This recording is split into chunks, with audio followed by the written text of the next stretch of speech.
Bonjour, je suis Justine Gressier, Head of Analytics chez In The Memory. Ma Good ID, c'est une monthly roadmap que l'on présente aux leads, aux top managers et aux fondateurs.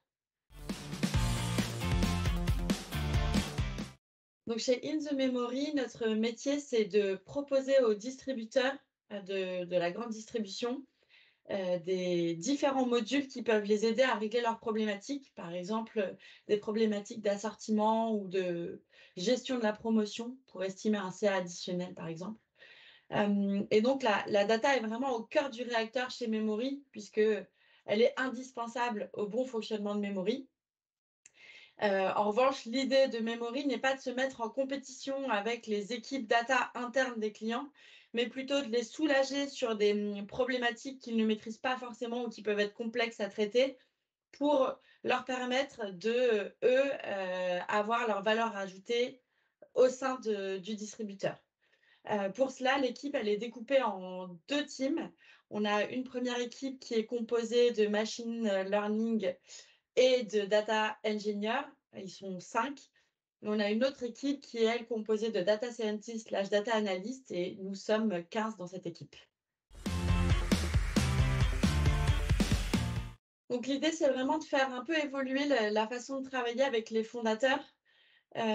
Aujourd'hui, c'était, presque un petit peu top down puisque, ils étaient le premier point de contact sur les différents projets, nous faisaient redescendre, l'idée et où le projet et puis nous, on exécutait.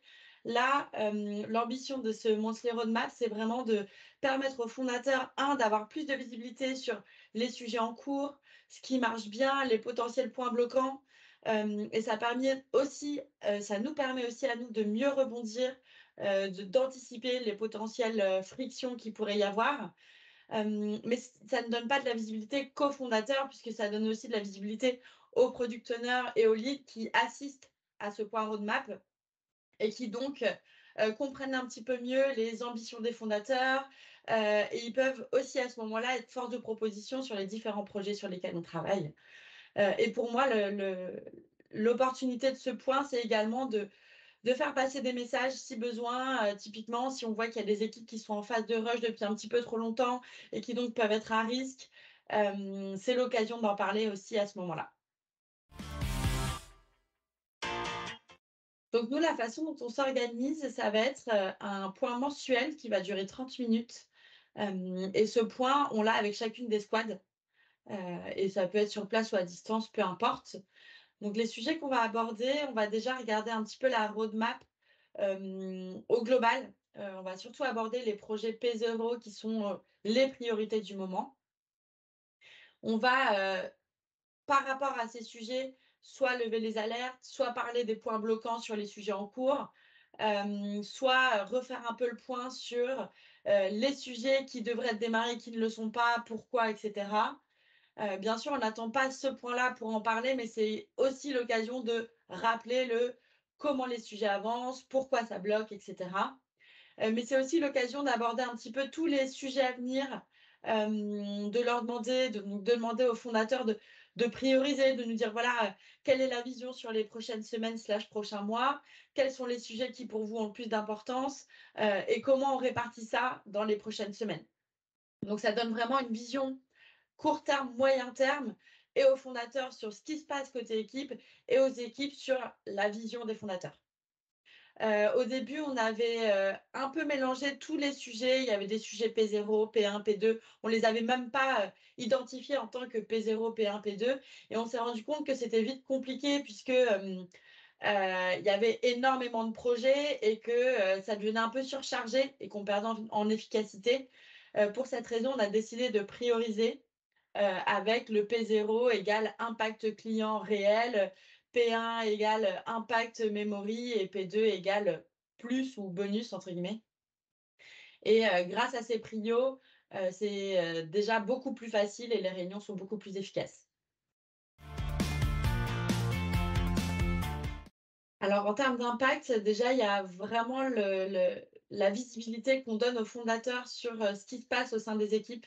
C'est vrai que parfois il y a des frustrations, ils comprennent pas pourquoi les sujets avancent pas comme ils voudraient, pourquoi les sujets sont pas encore, livrés.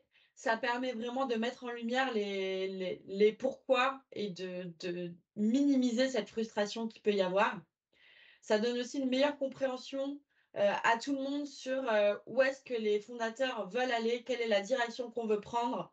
Hem et enfin, ça permet d'être un peu plus serein puisque c'est vraiment un moment parfait pour faire passer ces messages et donc les équipes, qui peuvent justement, dire un peu, ce qu'elles ont sur le cœur à ce moment-là, gagnent en sérénité puisqu'elles se sentent écoutées et entendues, évidemment, puisque l'objectif, c'est de prendre action de ce qui est dit, lors de ces meetings. Alors, ce qu'on aimerait faire avec, Vincent, qui est le CDO de Memory, c'est aller un petit peu plus loin pour avoir de la visibilité au cas par cas. Aujourd'hui, on est vraiment sur une roadmap un peu, grosse masse où on ne sait pas dire exactement qui travaille sur quoi, comment sont, réparties les ressources. Là, l'idée, ce serait vraiment d'être capable de dire, «Telle personne travaille sur tel sujet et ça lui prend X temps». Ça permettrait d'éviter les phases de surcharge qu'il peut y avoir de temps en temps. Pour ça, on utilise également un outil qui s'appelle GitHub pour, enregistrer sous forme de tickets les différentes tâches effectuées par, les uns et les autres, qui permet, au top manager d'avoir vraiment de la visibilité sur, les sujets traités, à un instant T.